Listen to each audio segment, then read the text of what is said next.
This video covers TimelineAnimator, the standalone tool that's built on top of Kinesis. If you're looking for Bryo's internal animation tool instead, check out the companion video I've linked in the description. While the two animators share many of the same concepts, they slightly differ, so I've split it into two parts. First of all, I will cover the interface. I will explain how to animate your character, how to add it to the interface, and then I will quickly show you how to use easing, and then we will go into camera animation. So once you enter GPose for the first time after installing the plugin, you will have this little guide window up top. You can click on Don't Show This Again, because we will go over all of the features in this video. If you ever need to see this window again, you can go to your TimelineAnimator window and select the little question mark icon up here, and that should pop it right up again. In the middle of the window, you have your basic buttons to step back one frame, to step forward one frame, to stop your playback, and to start or pause your playback. This button will change between starting and pausing depending on if the animation is running. At the top right corner, you have a record button. If you have Eosia camcorder installed, then TimelineAnimator will automatically record your sequence for you. It will automatically start the animation and trigger Eosia camcorder to record it all. Now on the left hand side, you have your buttons that can actually populate this window. The first button is for actors. So if you want to add an actor, this will be the main button you will interact with. And the other two buttons are for camera, which I will cover later. So let's go and add this character to our timeline. First of all, I will enable posing in Kinesis, and I will expand our actor. Let me also show the skeleton, just so we can see what we are doing. You now have two options for adding this character. Either you select only one bone, or you just add all bones to the TimelineAnimator. If you want to add all of them, you can just select this pose group, and then click this plus icon in TimelineAnimator. This will create a track for all of the bones that your character has. If you only want to select one bone, you can either select them in the pose view, or you can select them in the list view. It doesn't really matter. Just because I'm more used to it, I will select them in the bone view. Just for simplicity, so we can see what we are doing, I will select the right arm and click the plus icon again, and you can see now we only have the right arm in our timeline. Now that our UI changed a little, let's cover a tiny bit more. On the right hand side, you can see we have a global settings menu. There you can save and load animations. These are not character transferable just because of the scaling and position of your bones. And you have this max frame value.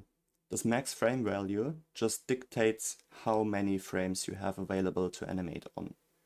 So depending on what you want to animate, you can lower that or you can increase it. Right now we can only see up to 50 frames in our UI window. If I click on the top ruler and drag, you can see I can move my little playhead, which just represents where we are in time. And you can see if I move it all the way to the left, we are actually at 47 frames because of the scroll bar taking up a tiny bit more space. Let me just drag our window a bit bigger so we can see what we are doing. How do we actually show all of the frames? Well, for that you have this little scroll bar at the bottom. You can see that you can drag it around. You can drag also on the handles, the little gray dots, to zoom in or to zoom out on both sides. And you can also scroll. So when you hover in the middle of your zoom scroll bar, you can scroll in and you can scroll out. Now that we can see all of the 100 animation frames, we can now adjust it a bit. I'm gonna say 100 frames is very little. Depending on what FPS value you animate in, I would increase this. So let's just say we set this to 180. And let's zoom out again. And you can see our timeline updated properly. Since I've mentioned FPS values briefly, in TimelineAnimator you can control those if you click on the little settings icon in the toolbar, and that should pop up the settings menu. At the very bottom you should have the playback frame rate. You have the choice between 24, 30, 60 and 120 FPS. You can set this to whatever you want, just be aware 24 and 30 might look a bit choppy, 60 will look smoother, and 120 will be super smooth, but it might also take a bit more performance. So I'll just set it to 60 FPS. But what does that actually mean? So if you look into your TimelineAnimator window, 60 frames per second means that it takes 1 second to go from frame 0 to frame 60. So this would take 1 second. Our animation right now is 3 seconds long since I've set it to 180 frames. If you want a longer animation, you can increase the max frame duration, or you can decrease your playback frame rate, and vice versa. If you want to have a shorter animation, you can either increase the frames per second, or you can decrease your max frames. But I've scrolled around and you can see not much happens. Our bones don't move and we don't animate anything right now. That's because we actually have to tell TimelineAnimator what's the second point of this animation. Right now, the initial keyframe at frame 0 is this position.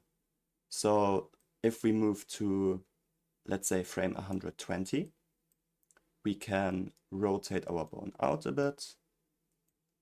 And then, while you have that bone selected, you can click the plus icon again to place another keyframe. Just be aware, if you change multiple bones, you have to select all of them again, either by clicking them in the list or in the bone view. Otherwise, TimelineAnimator will reset these bones. If you scroll through your timeline now, or if you press the start or pause button, you can see our bone animate smoothly. But let's say this is not exactly the motion that you want to have.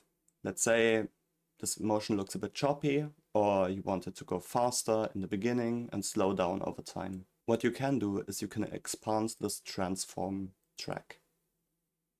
You can see, in addition to our gray keyframes that represent where we have keyframed something on a bone, we also now have red keyframes that you can actually select. These red keyframes, you can drag around, you can delete them, you can edit them. The gray ones are just a visualization. So the red ones are your real keyframes that you can edit.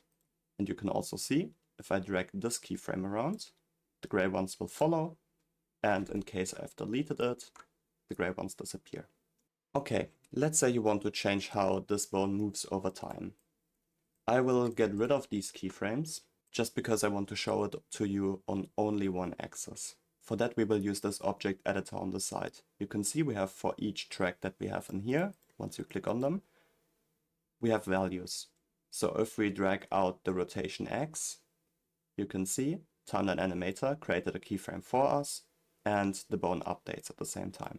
This also works on the other bones, and I will choose rotation Z to animate. Just be aware, you can do this on multiple bone tracks, you can do this on multiple properties. I'm just gonna show it to you on one single property because it's easier to understand. Now that we have our keyframes and the motion that we want to edit, let's select the rotation Z track, and you will see that the track just changes color slightly. That means it's selected. You can right click and select edit easing/graph. This might be renamed in the future, so just be aware, the UI could change a tiny bit. This should pop up this window over here. So I know this window looks a bit scary, but we will go through it one step at a time. The horizontal axis just describes the time. So as you can see, we have frame 0 on the left-hand side. This represents the exact same frame 0 that we have in the TimelineAnimator window. Then you can see we have a point at frame 0. This is gonna be this keyframe. You can see if I drag this keyframe around, that point is also gonna change. And we can go all the way up to frame 120, and there we have another point. This is just gonna be this keyframe at frame 120. You can also drag this around and you can see the graph window updates at the same time. The vertical axis just describes the amount of change. So you can see our bone moves from being in this position, so slightly lower, to this position, slightly upwards. So this just describes how much the rotation Z changes. And from left to right, it describes when it changes. You also have this red little line that you can drag around once you click on it. And this is just a different representation of this playhead that you have in the timeline track. So no matter what you like to drag around, you can drag either and it will update accordingly. If you ever get lost in this window and don't know where your curve is, let's say you zoomed out, you might have changed the scaling and you got completely lost. You can click on this reset view button at the top and it will snap you back into this view. Then just scroll out a bit and you can see your curve perfectly again. Now that you know that the horizontal axis dictates the time and the vertical axis dictates the value, we can start changing this. If you click on this point, there is a tiny little handle nearby it. You can see it when you zoom in. And just drag it out ever so slightly. And you can see our curve slightly changed. I will just make it a bit more drastic so we can see what's going on. Since I'm on frame 0, nothing really happened, but let's play our animation again. As you can see, we don't have that linear transition anymore between point A and point B, but our bone starts slow and then speeds up to its target rotation. This is what this curve dictates. So, as you can see, over time, we start slow, the value just subtly changes, and in the end it goes up and changes quite drastically. So we start slow, and now it needs to speed up to meet this top point. Equally, you can change this to start fast and then become slower over time. So we start fast and then it slows down until it meets its target rotation. This is the basic usage, but we can do more with this. Let's say we want to start slow and then also end slow. So our bone needs to speed up in the middle of this animation.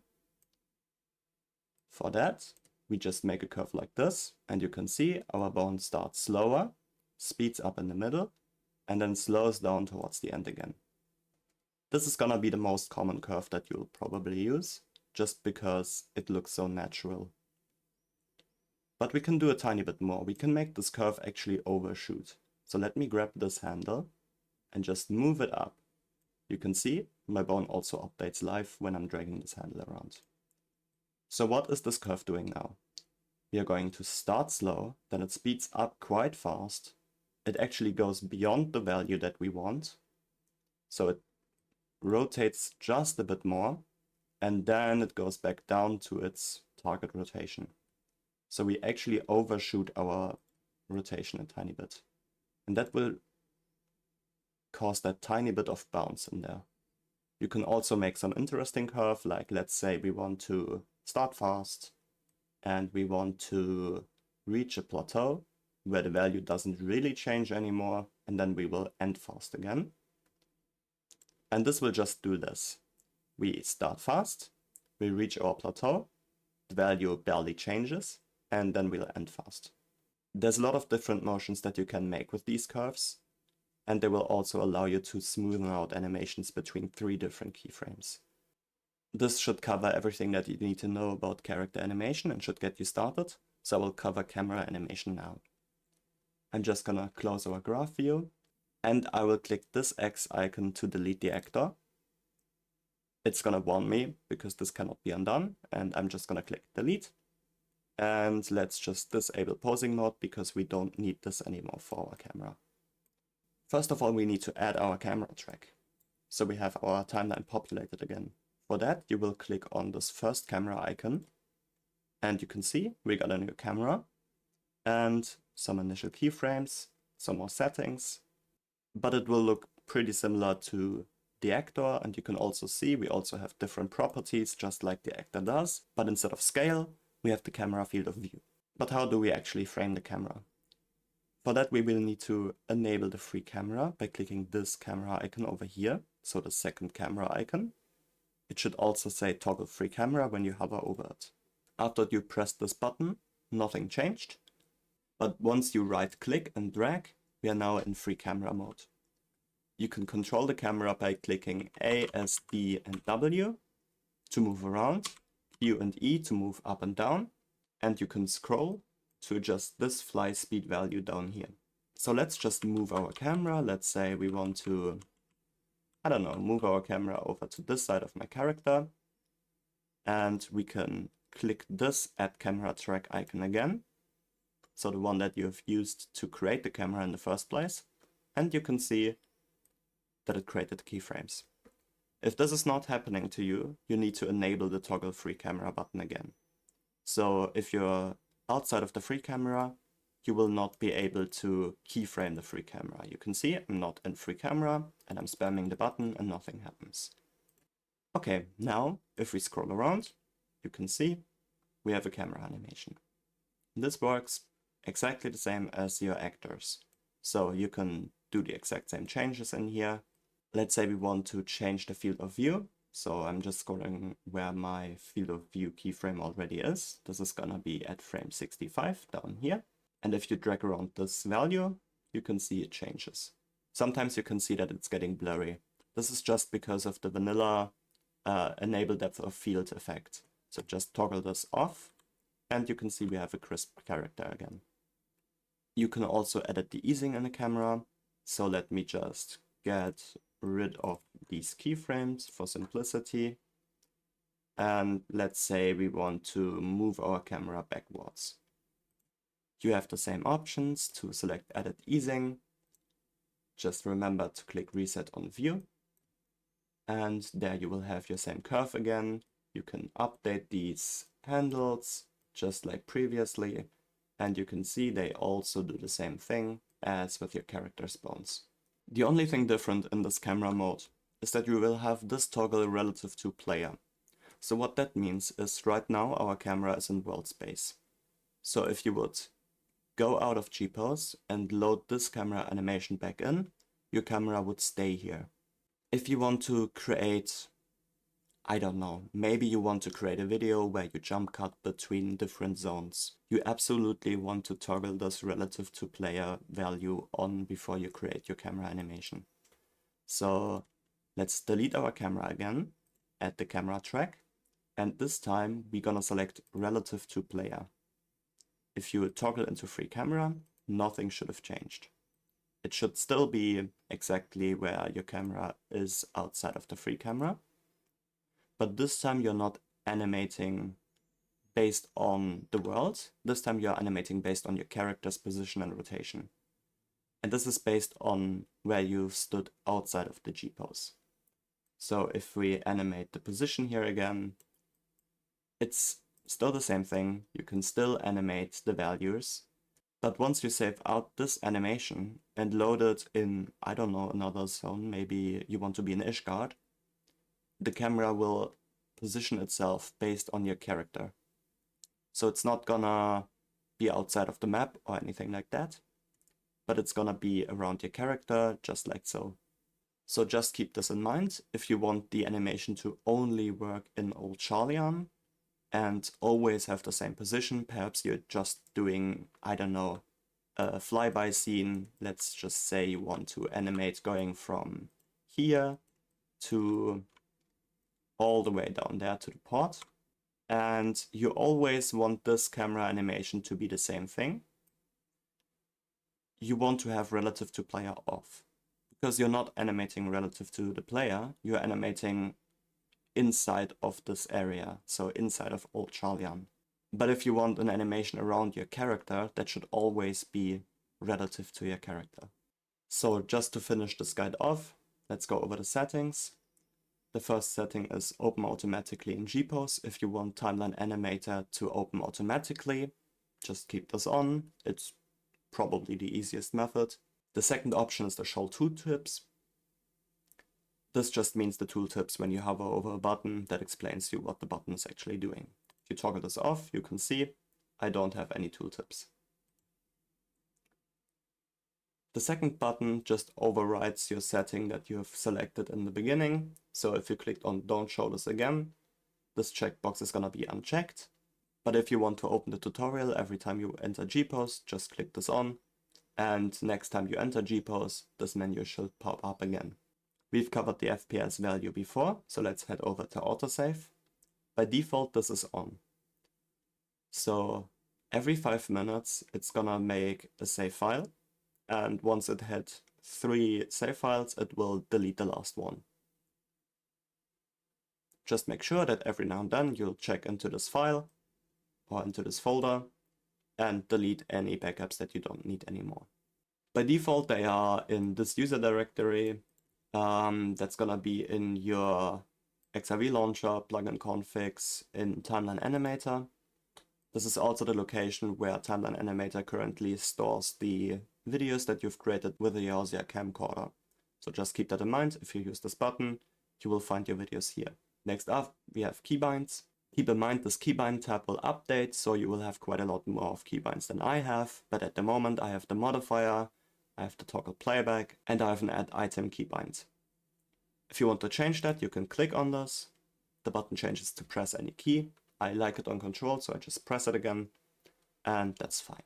This concludes the TimelineAnimator tutorial. If you're interested in the Brio version, you can check the link in my description somewhere, and I hope you have fun with both plugins.